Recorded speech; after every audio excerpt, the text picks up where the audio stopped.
Hey everybody, it's your boy Nerdicane. Just got done reading this and I did a video already.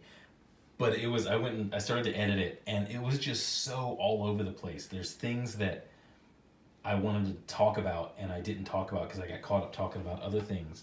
So I chucked that video and I come back, I took a couple breaths. I said, okay, slow down, talk about this comic book properly.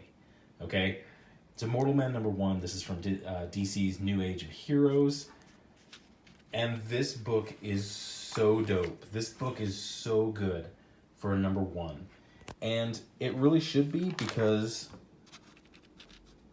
Jim Lee is one of the storytellers and he is a master of his craft. He's been doing it for decades. He's always good. He's always putting out good product. I can't think of a bad Jim Lee run on anything, really, to be honest.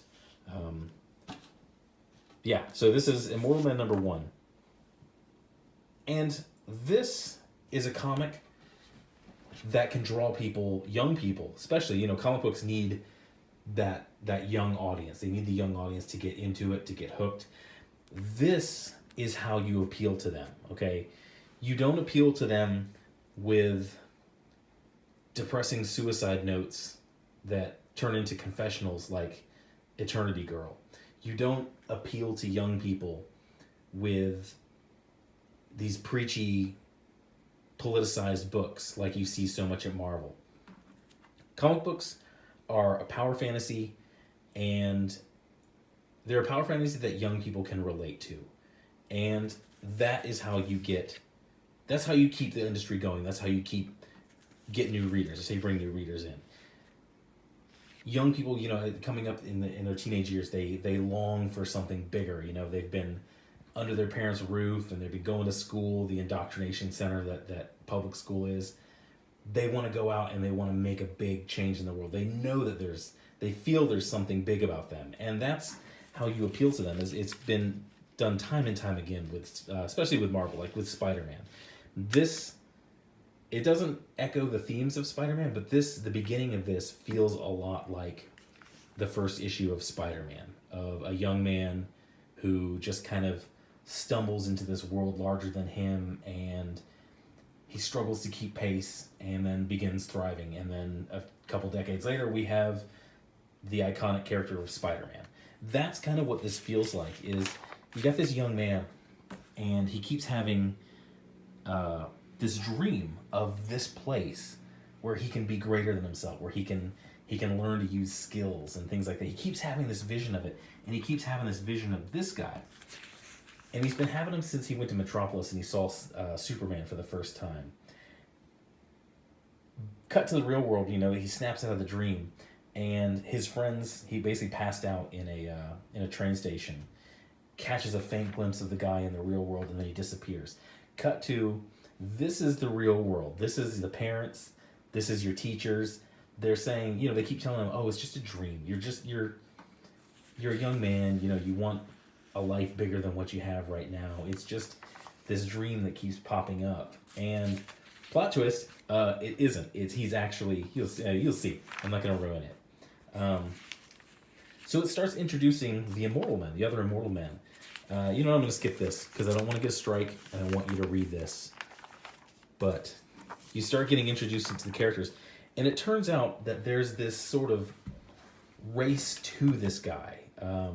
There's good guys and bad guys, a good group and a bad group, and they're having a race to get to this guy because, unbeknownst to him, just like so many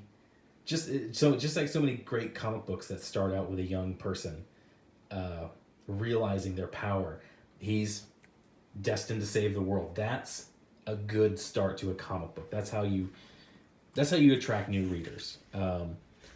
Turns out that this thing, he sees the guy, goes to the last train on the subway, and it turns out it's a trap. And where is she? She's kind of the lady in charge of the bad guys, of the bad group. I can't remember what they're called.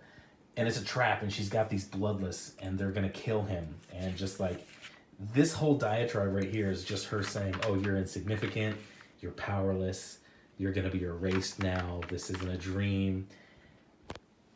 Enter the heroes, and it's such a beautiful introduction of the heroes into this kid's life. Is he's in the clutches of these monsters, and she's basically demoralizing him, telling him he's gonna die and he was pointless. And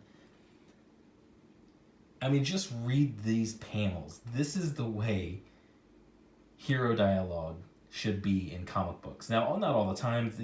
This would get a little cheesy if it was just done like this all the time. But as far as an introduction, oh, it's so good, man. This is such a good comic book. And there's a ton of stuff at the end. I don't know what it is, like pushing figures and stuff like that. But, yeah, I don't know. This doesn't even look that great as far as figures go. Especially this one. I kind of hate this. What is this? Looks dumb. Anyway, getting back to this comic. I'm definitely not showing you. There's a cameo by somebody really scary and really cool in this. Go move the needle with this. This is a really, really good book. I'm excited for it. So excited that when I did the first video of this, I was just all over the place and wasn't very coherent when I went back and edited it and listened to it again. But look at that, $2.99. That is a steal. This is. I think about so many Marvel comics that I pay like $3.99 for, and even that what do I pay, $8 for the Action Comics 1000. This is better than Action Comics 1000. It's sorry, not sorry, but yeah, go move the needle with this. It's a fun read.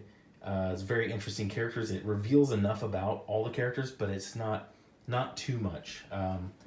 It's a good start. I'm looking forward to number 2. I'm actually going to look into seeing who these guys are making it.